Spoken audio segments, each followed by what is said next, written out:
요동치고 있습니다.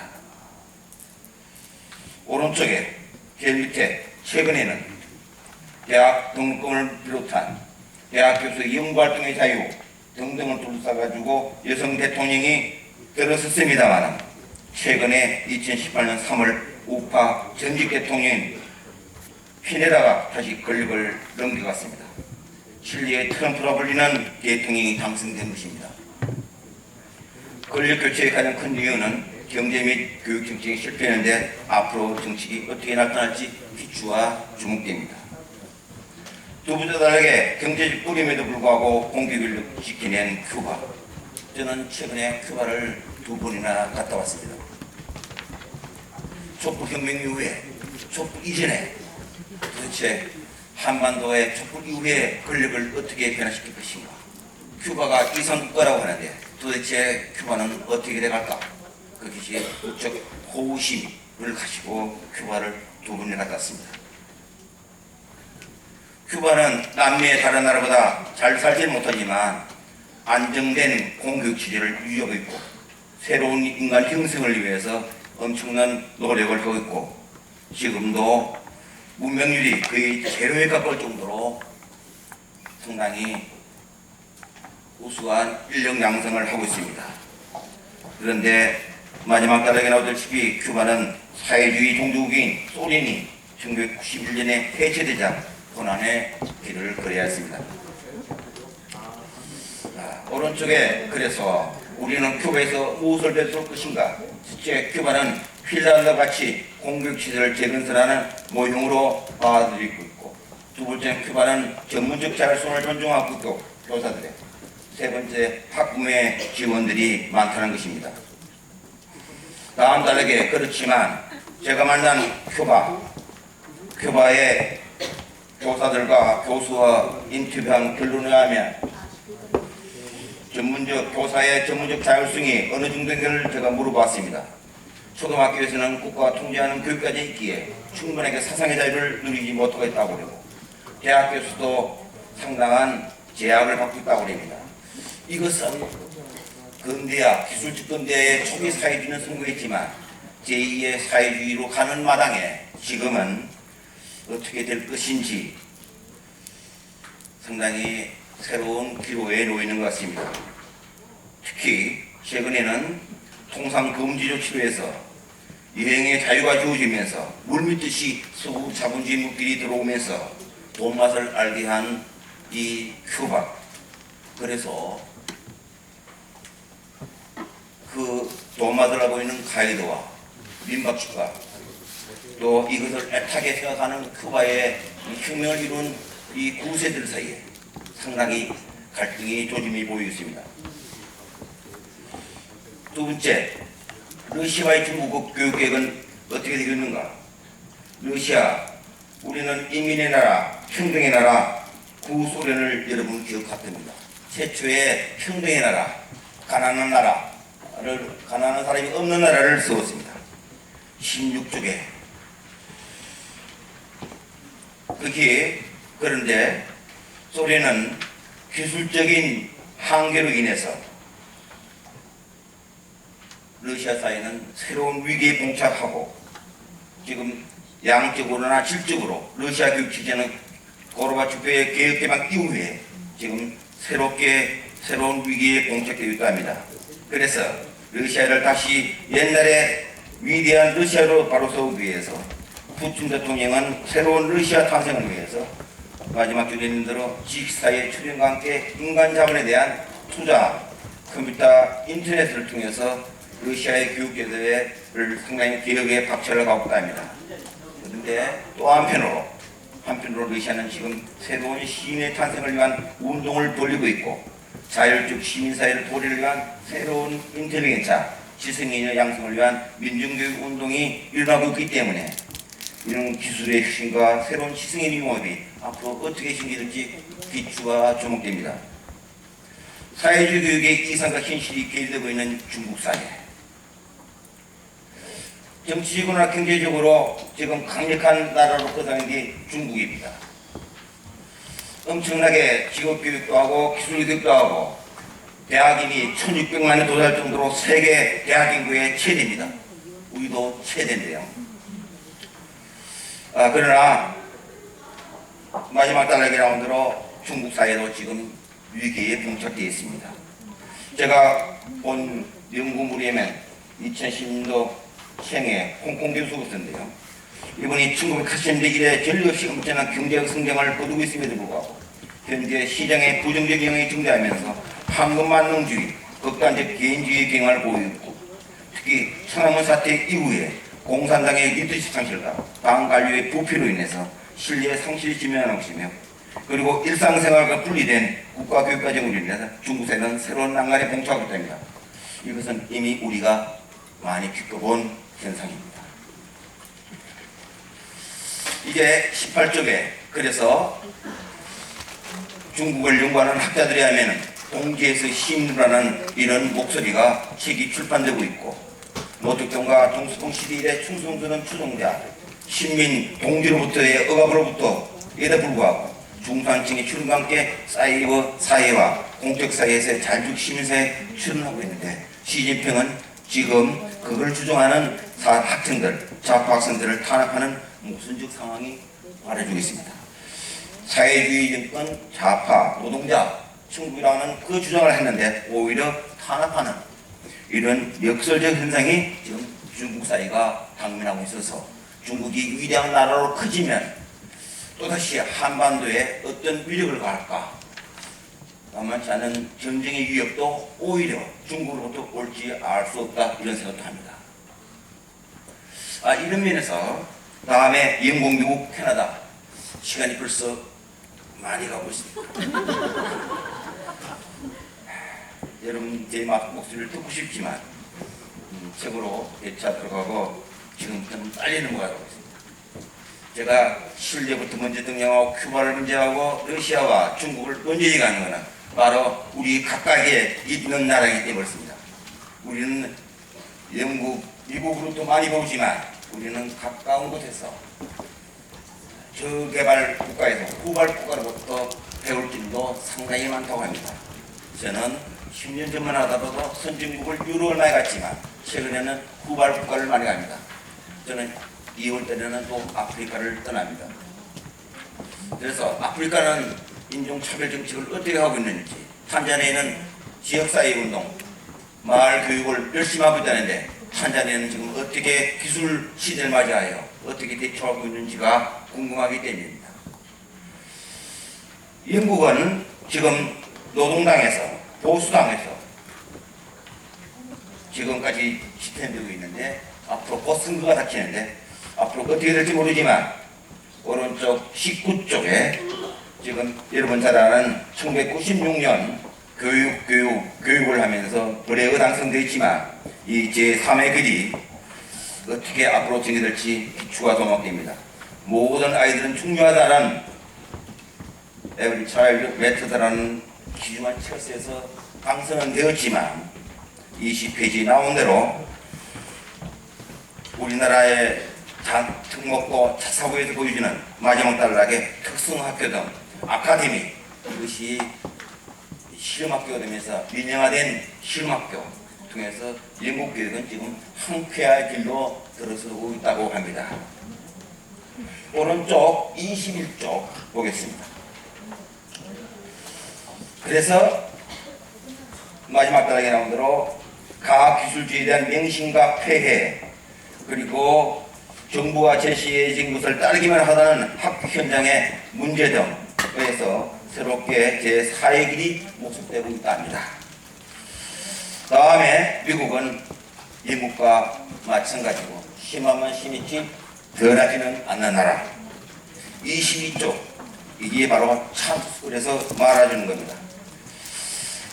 민주당 정권인 차트스쿨, 클린턴도 차트스쿨이 한 개 있었는데 엄청나게 300개로 늘리는 등 엄청난 양을 늘렸지만 미국 교육도 지금 오른쪽에 23쪽에 마지막 단락 나온 대로 부풀리기, 성적 부풀리기, 학생수 골라쓰기 이런 걸로 해서 계층화, 차별화가 심해져서 지금 미국 교육도 지금 최대의 위기에 봉착되어 있답니다. 학부모 홈페이지 가보면 학부모가 학교를 하네요 시위하는 장면이 자주 나옵니다. 이제 캐나다는 전체주 중앙정부는 보수적이지만 유일하게 온타리오주만 진보적인 겁니다.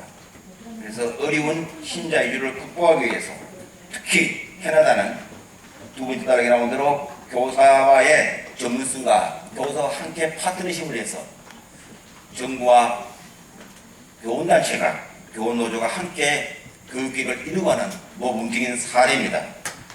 우리나라와는 정반대 현상을 보여주고 있습니다. 24조 그래서 마지막 단락에 나온 대로 모두를 위한 교육개혁을 하면서 학급 프로파일 개별 학생 하나하나에 일제식으로 갈 게 아니라 파일을 만들어서 개별 하나하나를 알고 있는 자세한 학급 프로파일 그 밑에 마지막 단락에 나온 대로 개별 교육개혁 IEP라고 하는 제도를 만들어서 열심히 개별화 교육을 하고 있다고 합니다. 이것은 마이클 플란이 이렇게 후원하고 있는 거라는 싱크탱크에 그러고 있다고 합니다. 오른쪽 북유럽 국가의 서로 다른 신자유주의 교육이에요. 복지국가의 아주 아름다운 전통을 된 스웨덴은 시민에서 소비담으로 들었으면서 스웨덴은 지금 복구불능할 정도로 어려운 처지에 빠졌습니다. 최근에 좌파 정권에서 3년 전에 다시 정권을 잡아서 하고 있습니다만 워낙 망해질도 망가가지고 복구가 상당히 오랜 세월이 걸린 겁니다.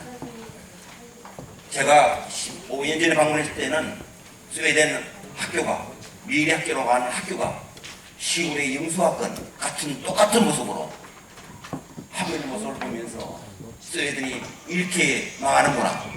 그런데 스웨덴에서 오랫동안 살았던 사람들은 학자들은 그게 아름다운 그 시대만 얘기하는 걸로 보고 이것도 어디를 가느냐에 따라서 어느 시기에 사느냐에 따라서 다릅니다. 누구란 걸 말 안 하겠습니다. 26조 이런 면에서 핀란드는 공립학교가 많았는데 중간에 나옵니다만은 1%에서 사립학교가 60개에서 709개라는 사람 학생 사립학교 학생이 1%였던 것이 7% 증가하는 스웨덴 교육은 결정적인 이유가 이렇게 된 것은 역시 생산력 발전이 저하되면서 나타나는 현상입니다. 자, 오른쪽 27페이지 그래서 교육을 전부 다 민간 교육재단에 맡기면서 벤처 사업까지 맡기고 이러면서 스웨덴 교육이 파탄적이 난 거죠. 덴마크 다당제 전쟁을 하면서 28페이지 아름다운 학교 하나만 소개합니다. 덴마크의 여러분 잘 아는 에프터스콜레 공립학교와 이 또 다른 코스로서 이런 대안적인 학교를 허용하는 이런 아름다운 투트랙을 하고 있는 덴마크를 소개합니다. 오늘 핀란드에서 오셨습니다만은 핀란드 교육계획은 오늘 오신 싱가포르나 독일은 제가 일부러 안 했습니다. 싱가포르도 소개 안 했습니다. 오신다 그래서.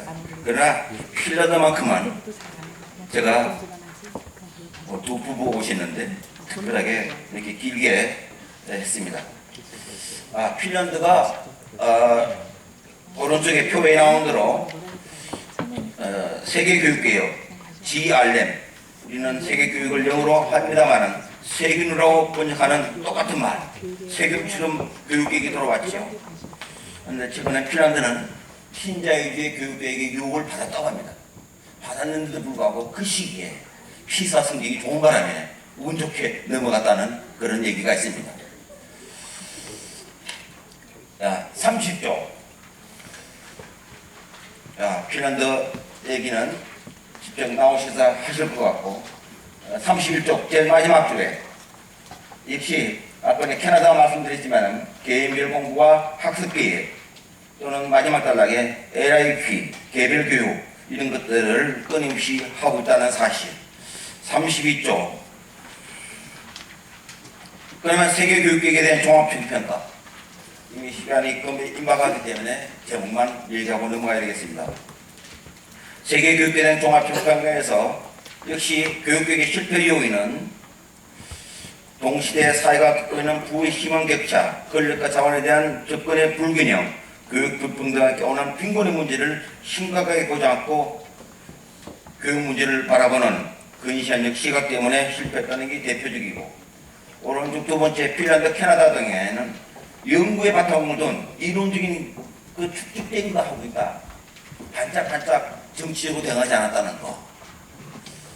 경기도는 경기도 교육연 분야는 그 때문에 정치적으로 아름다운 유산을 넘기고 있는 거죠. 세 번째, 스웨덴, 핀란드, 덴마크 안에는 학습사에 평생교육 체제가 있다는 것. 네 번째, 미국의 차트스쿨과 일부 아카데미는 공공성을 침해하는 상당히 우리나라 차사하고 특목고 모습을 보이다는 것. 다섯 번째, 핀란드 성공은 역시 신뢰를 받는 사회적 신뢰가 높다는 것. 교원에 대한 신뢰가 높다는 것. 정부가 교사를 불신하지 않는다는 것. 그 다음에 34쪽에 역량에 기반 둔다는 것. 오른쪽 10쪽 엉터리게 여러가지 넓이보다는 깊이에 초점을 두고 있다는 것. 여덟 번째, 분권화 전략이 지방을 통제하는 게 아니라 공공성에 기반한 거라는 것. 분권화가 오히려 중앙 통제를 강화하는, 중앙에서 직접 현장을 통제하는 방식이 아니라는 것. 아홉 번째, 앞부분에 말씀드렸으면 교사의 전문성을 통해서 교원단체와 파트너십을 한다는 것. 열 번째, 다양한 협력체, 교사, 학부모, 교사와 교사, 전문가들과의 파트너십을 하고 있다는 것. 그래서 결론적으로 오른쪽 제목만 얘기하겠습니다. 첫 번째로는 우리에게는 제2의 길은 조금 넘어선 것 같습니다만 아직 제3의 길도 조금 어중간한 것 같고, 진보 교육청에서는 제3의 길을 간 것 같은데 교육부는 아직 제3의 길이 도착 못한 것 같습니다. 청와대는 더 안 간 것 같습니다. 지금 컨트롤 타워가 없어졌습니다. 교육을 하는 컨트롤 타워가 지금 어디로 튈지, 평화 문제는 컨트롤 타워가 있는데 그 문제는 컨트롤 타워가 없어서 지금 헤매고 있는 교육입니다. 촛불 교육 민심을 어떻게 반영할 것인지 아주 답답합니다.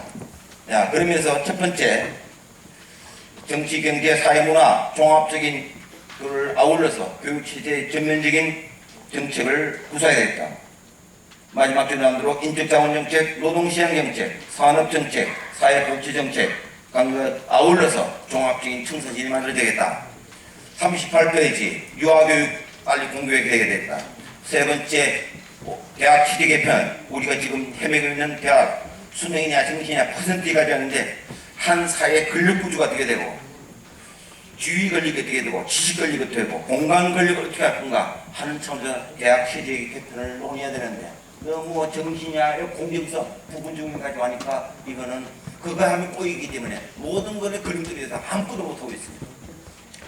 39쪽 넷째, 학교교육이 비판적 학교교육이 지금 성찰적 창의력 탐구, 공평장 정책, 다양성, 민족삼, 협력적 이렇게 하고 있다는 거.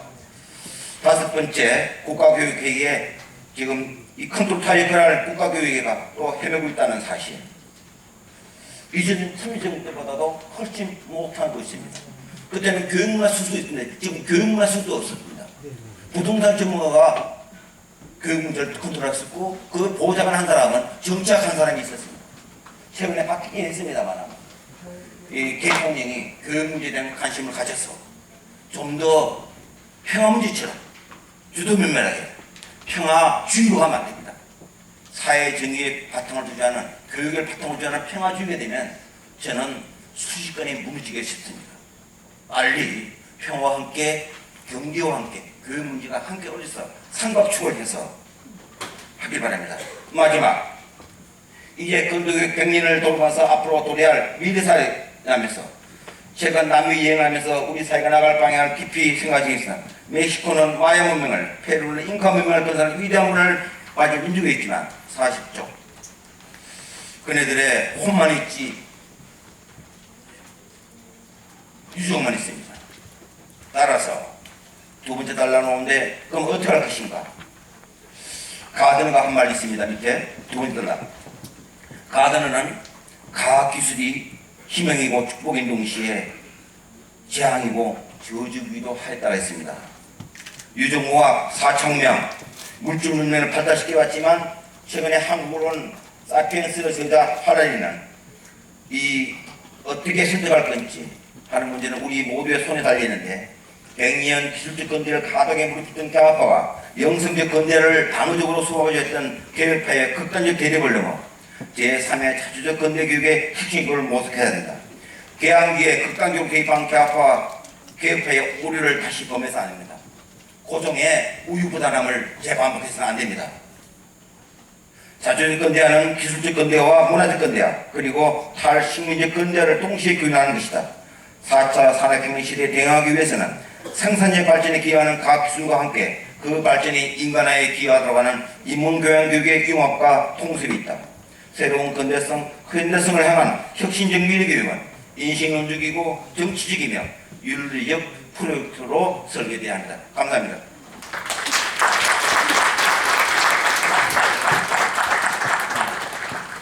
네, 너무 감사드립니다. 걱정 많이 했는데 그래도 굉장히 짧게 발표를 해주셔서 너무 감사드리고요. 그럼에도 불구하고 이 내용에 지금 다 말씀 못하셨지만 중요한 내용들이 많이 담겨있기 때문에 반드시 한번 읽어봐 주시기를 권해드리겠습니다. 지금부터는 오늘 특별히 해외에서 세 분의 선생님들을 모셨는데 핀란드는 국가 수준에서의 교육 과정 개혁과 관련된 내용을 듣고 싱가포르는 교육개혁의 핵심이라고 할 수 있는 교사교육에 대한 관점을 듣도록 하고 독일에서는 또 결과적으로 전국적으로 우리가 가야 할 학교 현장에서의 변화 이렇게 세 가지 측면에서 살펴볼 예정으로 있습니다. 첫 번째 발표로 핀란드의 마리아 에델 선생님께서 핀란드 국가교육청에서 진행한 교육개혁의 사례를 중심으로 발표를 해주시겠습니다. 저도 아까 대기실에서 듣고 깜짝 놀랐는데 50대 중반이시라는데 저랑 거의 연배가 비슷하게 젊게 보이시는데 큰 박수로 맞이해 주시기 바랍니다.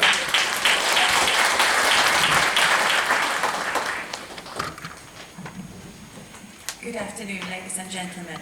For those of you who need these, this would be the last chance to get them. Unfortunately, I don't speak Korean, I will speak English.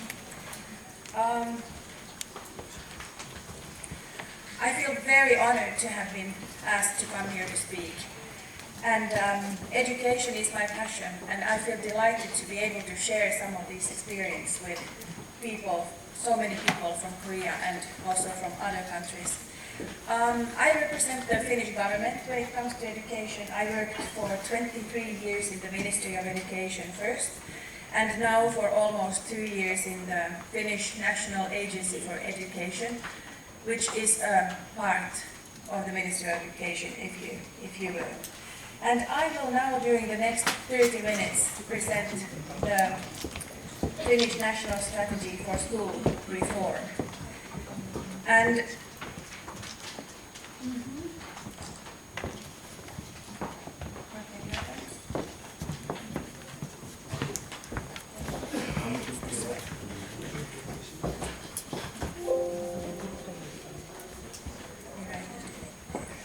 yeah, so I'm just pushing. Okay. I'll find it out. So, first a few words about Finland.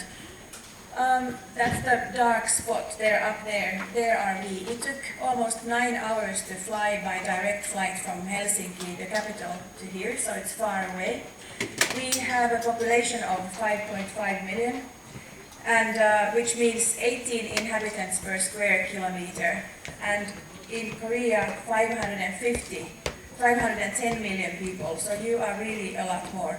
We have 2 official languages, Finnish and Swedish. They are completely different from each other. This is because of historical reasons, that we were a part of Sweden for a long time, and then for a while a part of Russia as well. We have only 6.2% of the population who speak something else but Finnish, Swedish or Sami language, which are those 3 official languages.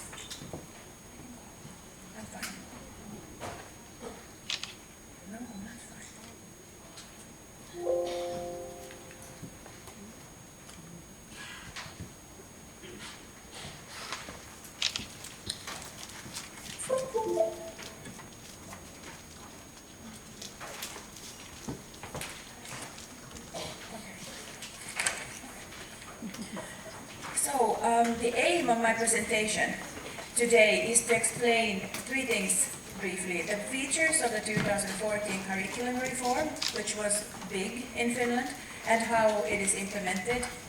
Then the process of the curriculum reform, and especially how consensus was reached. And something about the roles and the responsibilities of the different parties, such as the Ministry of Education, the Finnish National Agency for Education, the board, etc.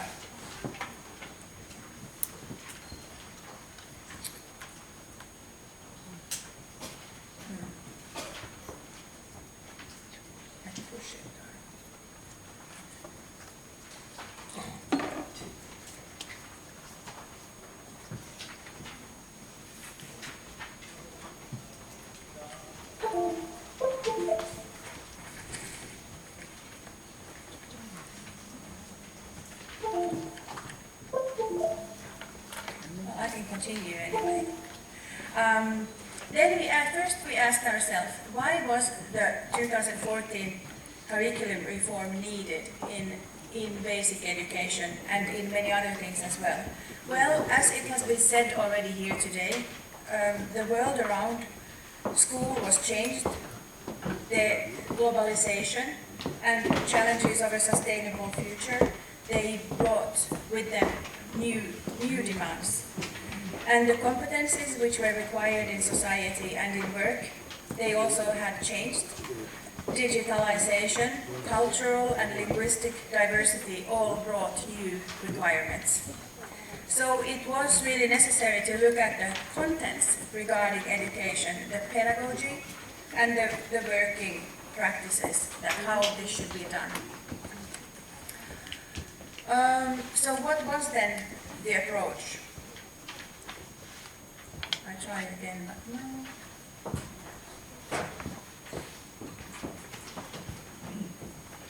Yes.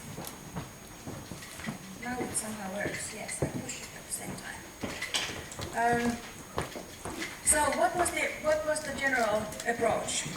Well, the curriculum work was supposed to cover all areas of school work, meaning not only the school subjects, but also how the pupils participate in different process thinking, and also how the welfare services are organized in the school, how the pupils and students are taken care of, also their mental side, that they feel well. Also, the curricula includes aspects on safety in school, not only physical but also emotional and psychological safety. School was most of all meant to be a safe place for learning, for everybody on their own level. And so the curricula describes the main principles and guidelines for providing education, and it describes the main principles of how to organize teaching and learning. But also, of course, all subjects are included. And the approach was future-oriented and visionary. And our general style in Finland, we create trust through openness. We, for example, have no inspection system in school. That was abolished in 1970s. It's a general style that we design solutions together. And we have the courage to reform in the best interest of the learner. That's always from the angle how we think. And like somebody already said, we have almost no private schools, no selection, so equality and equity are strong points. So, there were many core curricula renewed between years 2012 and 2017. All these in the list on the left-hand side, those were worked on more or less at the same time. Because, I will show on next slide a reason to why we wanted to do it like this, that so many things were done at the same time. But the renewal of a core curriculum in Finland happens approximately every 10 years. And between all these, there is a coherent line. So the same type of thinking is applied to teaching for different levels, from early childhood care and upwards. So those examples there on the right-hand side, those are the results, the books that the work ended up in. And all this was done at the same time parallel. But now during this presentation, I speak mostly about the basic education reform. And with basic education, we mean then children between 7 and 16 years old. But this slide, I think, is important just to show quickly that we have no dead ends in the education system. So school starts relatively late when you're 7 years old. Before that, there is a pre-primary education. It's still not obligatory. It perhaps should be, according to my opinion, but it's not. And then early childhood education and care before that. But whichever line you go, you can always, if you go from basic education to vocational upper secondary school, or let's say vocational school, you can still afterwards go to the university line, whereas in many countries you're divided when you're 12 years old or 10, that you go to a certain tube. But this doesn't happen, so there are no dead ends, and this was also behind the thinking that the core curriculums, we try to do them hand in hand with each other so that they would be coherent. Well, the main questions and challenges then in the curriculum reform process, these were the main, very important questions when the work started. How could we still improve the best features of the system that we had? And what kind of future we want to build? And we thought that we can determine and decide a little bit, direct that as well with this kind of norm. And how do we perceive learning? What do we think is learning actually? And what is a good learning process like? It could be a lot of things. And also all the time, what does research say? So it was hand in hand with research and experience. And how does the surrounding world change? And then maybe the most important question, what is worth learning in that world? What really is worth learning today already compared to a couple of years ago? So we asked ourselves that how should we go about concretely? And we ended up thinking accordingly. We used a top-down approach plus a strong bottom-up approach in combination. We thought that would be the best solution. So the state, the government, could provide framework, direction, resources, plus very importantly, build networks and bring people together. That's, government has the power or possibilities to do that. But then the local level, they have an understanding and experience from the reality, capacity to create, to give feedback, to learn and find practical solutions. So both of these were used hand in hand, parallel.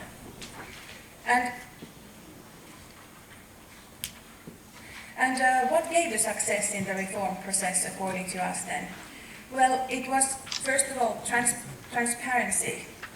So immediately when any goals were defined, they were published for everybody on internet, so everybody could read them.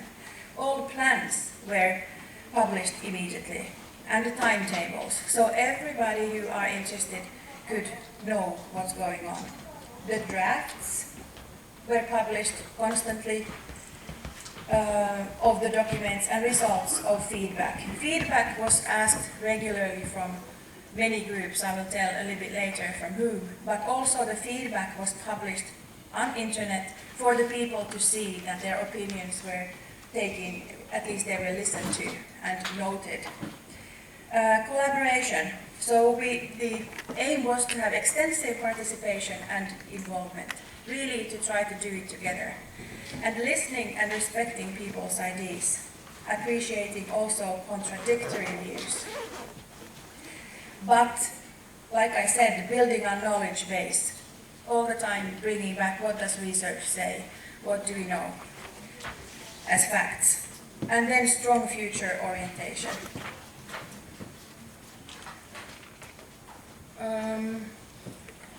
Then the key aspects of curriculum development. So I still want to stress that the core curricula in Finland gives common direction to the processes and the development of teaching and learning. It is holistic and compact. It covers all areas. And inclusiveness, we mean with that it covers education for all students, for everybody. And it's not really so much about goals for subject content. It's more about goals for learning, how to learn, instead of what exactly to learn in biology or geography, for example. And prerequisites for a successful learning process. Because that's what we thought that after a long process were needed for the future as a skill. And it looked much for a balance between academic achievement and student welfare. So it really was considered it's important for children and students to feel well and to be happy, but based on future orientation and competence-based thinking.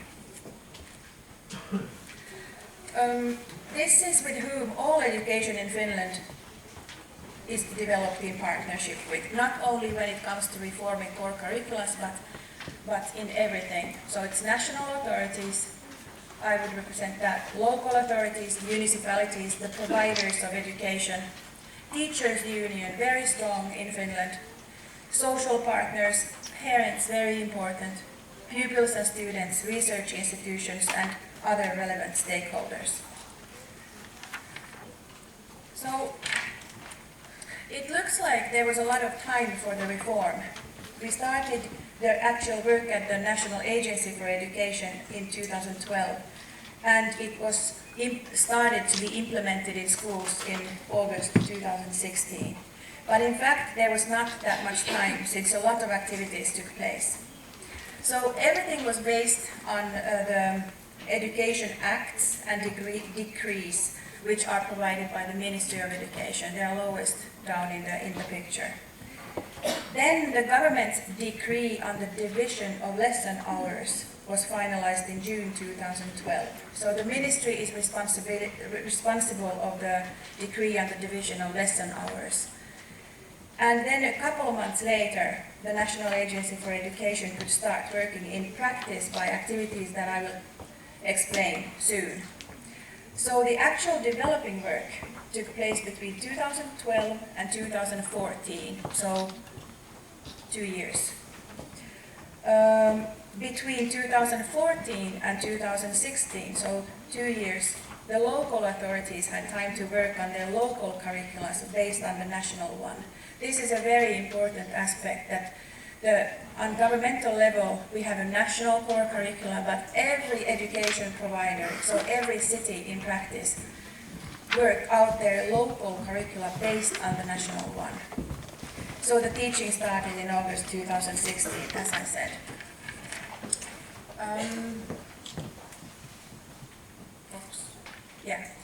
Well, how was everything organized then? Well, curriculum roadmap was used as a new tool, which meant that my agency organized specific tours to different areas in Finland, seminars, where they collected people, teachers, mainly education people, but anybody who were interested, to talk, to discuss, and to present this, and to pose these questions, which I explained here earlier.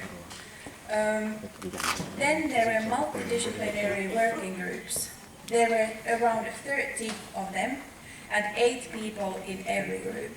Normally, the chairperson in this working group was somebody from my agency. And these groups' works was supported by online consultation.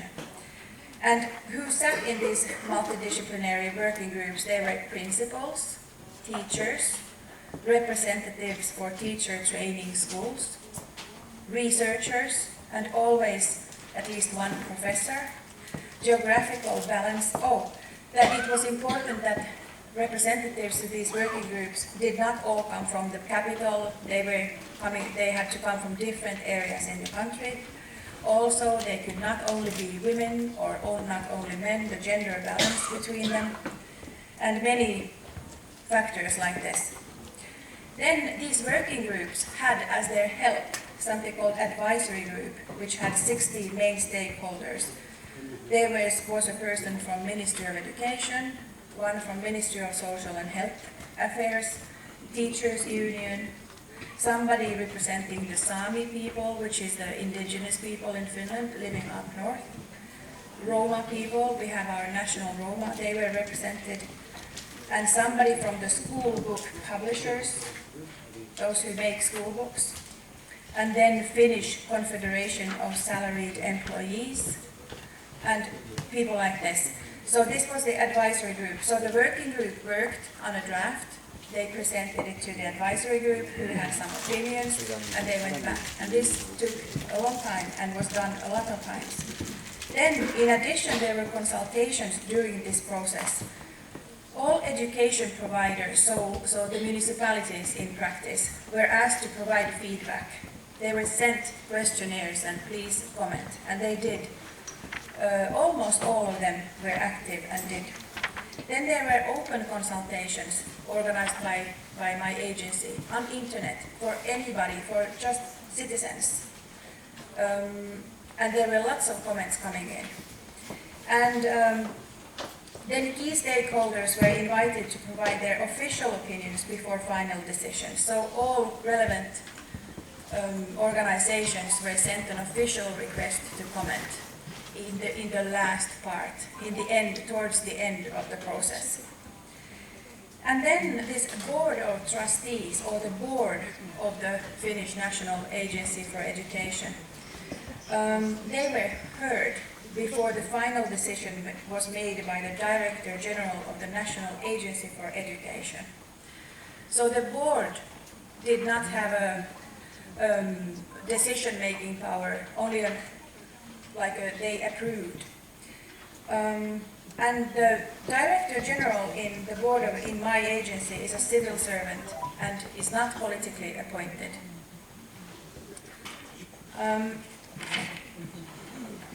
So the key was transparency and participatory leadership, which enhanced participation. And they tried really to use the expertise of everybody involved, also students appreciating contradictory views of them as well. And then cross-checking and using multiple sources of information and feedback, and knowledge sharing. Well, why? Of course, because so that it would make sense for everybody. Why are we doing this? So we would have as much consensus as possible. And so as many people, and teachers especially, would see that this will be beneficial for my work. And we tried to improve the possibilities for the sustainability of the reform. So maybe this is already clear, but so we have the Ministry of Education and Culture, which is responsible of education policy, preparation of legislation and state funding. And then my agency that I work for, it's a development agency, and that's the organization that is responsible of the core curricula, but in this in cooperation with a lot of other organizations and systems. And we also support implementing core curricula. But then the local decisions, they have a lot of power as well. They set the priorities and local curriculums. They have the power of allocation of subsidies. They decide by themselves how many schools they have, class sizes. It's not in the law, they decide by themselves. And about recruitment and quality assurance. And this picture is all here. I want to show that the board, which is above the Director General, that's the body that approves the final decision. Not legally, they don't have decision power, but they support the Director General.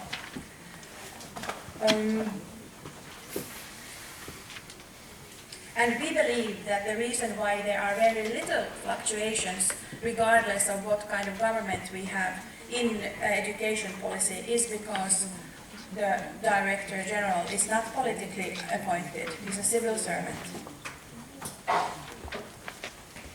Oops. So this is just a list of who sits in this board. So There are several student organizations and unions. All different political parties are represented. Trade unions, both employees, representatives for employees and employers, plus a very strong teachers union. So the teachers' role in the national reform process, that cannot be emphasized enough. There were discussions with teachers before and during the reform, at teachers' in-service training days and seminars, a lot. There were always teachers represented in the curriculum groups. And the teachers' union was represented in the advisory group. Yeah, and conferences with universities, teacher education faculties. So it was very important to also work with teacher education parallel. And all teachers in Finland are trained on university level, so they all have a master's degree. They work very independently and take pride in their work. So in Finland it's still a quite popular profession to be a teacher. And the system is based on trust as well. That, trust. So we can see that we have 3 levels in the Finnish curriculum system. So there is the legislation and norms with the lowest down. So also the national core curricula, it is a very strong document. So all education providers really are supposed to follow it. And then the municipalities, the next level, they are responsible of their local curricula that they do, but they adjust to their local needs, the national one. And then the teaching and learning, the practical level. So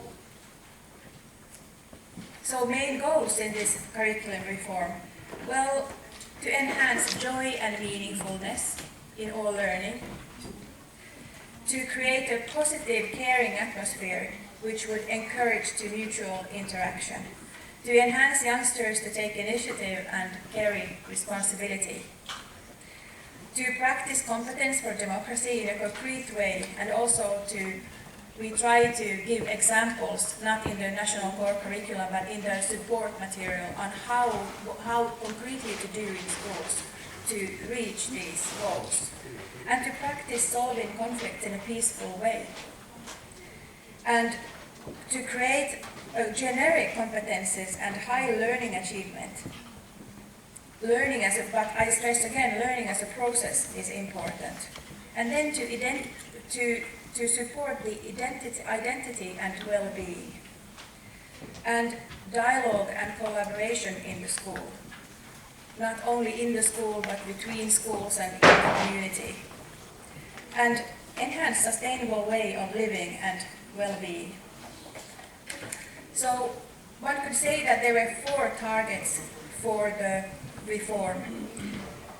The pedagogic reform, you could say from what to learn, we went to how to learn. The aim was a holistic approach. So there should be a collaboration between subjects, generic competences, including democratic citizenship and applying human rights. And then change of school culture, renewal of working approaches and assessment. So just a small example, now also students and pupils are participating in their assessment of their own achievements and how they perform. And then that the curriculum is a digital tool with a lot of new possibilities for supportive material. So these 3 aspects could be perhaps said that are special in the Finnish core curricula, amongst others: equity and equality. Focus on languages. We believe that, and the core curricula is built in the way that all teachers are language teachers, not only English or French, but all teachers teach the language of their own subject. This is kind of new. And promoting the UN Agenda to 2030. Well, the products of the reform, well, was this. You saw the books already earlier. And then my last picture, which I like, concludes it with perhaps that becoming something or already being something. That do we necessarily need to think that we have to become something, or are we already something? That the child and the pupil already is a learning person living life. And I think it's fascinating that we are so far away physically, for example, Korea and Finland. And already now I have heard so many similar thoughts that we have. But there is just a little bit difference in culture and in the administrative systems. But that was it. Thank you very much. I used my time. Thank you for listening. 네, 고맙습니다. 핀란드에 대해서 요즘에 우리나라에서 굉장히 관심이 뜨겁죠. 그래서 다양한 책도 많이 나오고 있는데 직접 말씀을 들으니까 더 이해가 잘 되는 것 같아요. 특히 교육과정 개혁에 대해서 우리나라도 2015가 지금 막 적용되는 이 시점에서 많은 시사점이 있는 것 같습니다. 아까 제가 하나 소개를 빠뜨렸는데 아까 그 전화번호를 보여드렸는데요. 오늘 발표, 특히 해외에서 오신 분들의 내용 중에서 아주 창의적이고 멋있는 질문을 하신 두 분께 선물을 드리는 게 준비되어 있습니다. 그래서 이따가 진행하면서 채택되신 질문에 선물을 제가 드리도록, 원래 주최 측에서 준비한 건 아니고 제가 개인적으로 한번 준비해봤습니다. 그래서 제가 두 개 준비해서 드리도록 하겠습니다.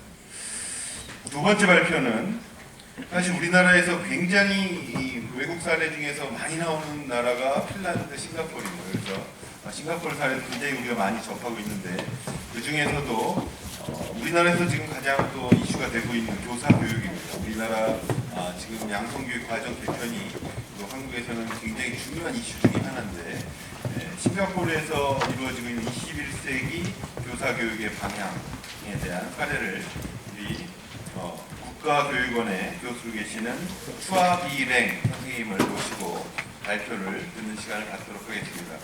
추아비랭 선생님께 추아비랭 선생님 뜨거운 박수로 맞이해 주시기 바랍니다.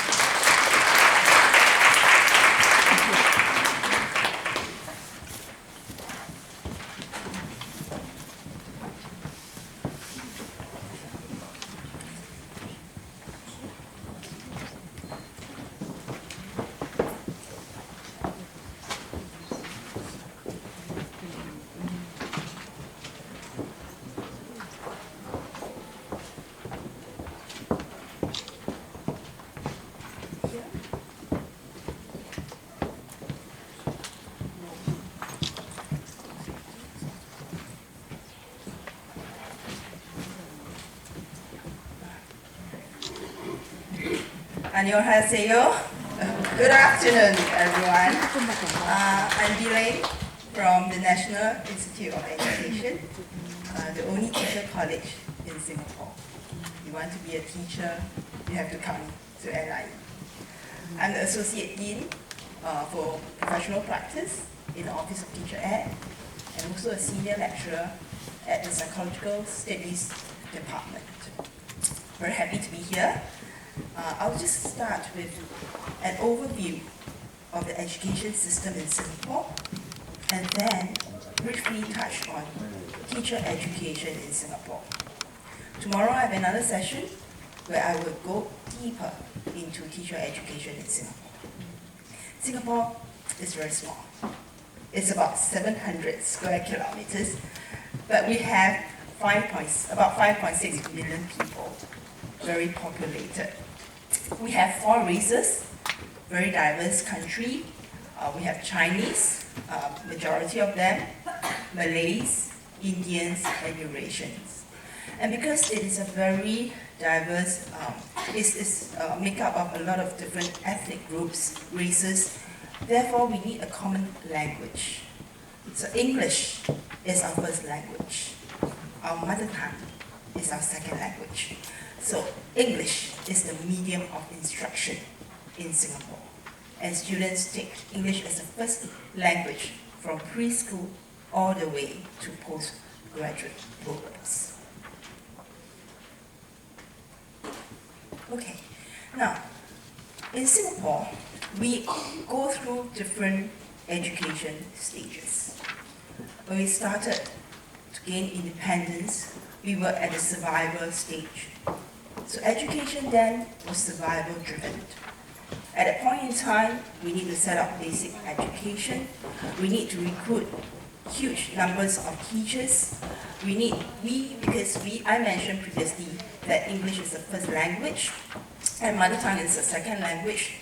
So therefore, we are going into bi-language, dual language focus in Singapore.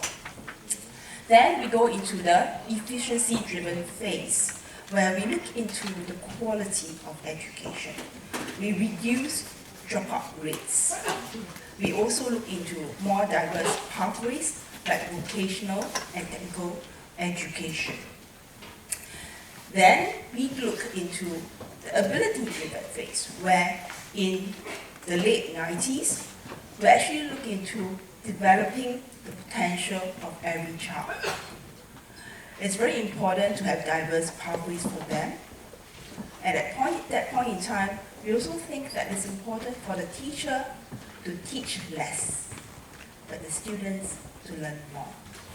So, which means that teachers are not always giving information, students need to construct the knowledge themselves. It is also where we start an initiative called Thinking School, Learning Nation. So that is where the curriculum is also being reduced. This is also where we give the school more autonomy to come up with their own curriculum and also their own activities and programs for their students. And we harness technology to help us in our teaching and learning. Finally, in 2012, we then go into the student-centric, values-driven phase, when we look into the holistic development of the learner. It is about developing 21st century competencies for the students to be future ready. It's about social emotional competency that we are developing in our students too. And also, it is also about a lot more diverse pathways to help our students grow. I would like to resonate with what Maria has shared about the Finnish education system. In Singapore, we also have the same approach. We call it top-down support, bottom-up initiative. We give the general direction, the resources, but we also want the school to have the autonomy to design their curriculum and also their activities for the students. So we coined it the bottom-up initiative, but the top-down support. So this is just an overview of the education system in Singapore, the different phases that we went through. Okay, now, I don't think you can see it very well, but this is just to show visually the different pathways that our students go through. There's not one pathway, because we want to develop students to their maximum potential according to what they are good at and their strength. So we can see that we have 6 years of primary education, 4 to 5 years of secondary education, and then we then have our post-secondary education. So there's no restricting of one way to get tertiary education. Okay, so and this is something that I think is one of our enablers for a good education system in Singapore. But we do have certain issues that we are trying to overcome to. We do score well, our students do score well for international benchmarking, but we are moving away from grades, moving away from paper achievement. Because we talk about holistic development of the child, the critical thinking skills, the adaptive skills, the values, the social emotional competency, etc. So we need to move away from a single score examination. We also want to ease and reduce the competition and the stress among parents and students. It is also, we do not want to categorize students to be more academic inclined or less. We will give them opportunity if they are strong in one subject to do even a subject that is of a higher level, even though they can be in a less academically inclined stream. We provide the opportunity. We need to harness technology because technology advancement is so rapid now, and it will change the teaching and learning environment in the classroom. So how do we harness those to help us, our students, to be more engaged? And of course, more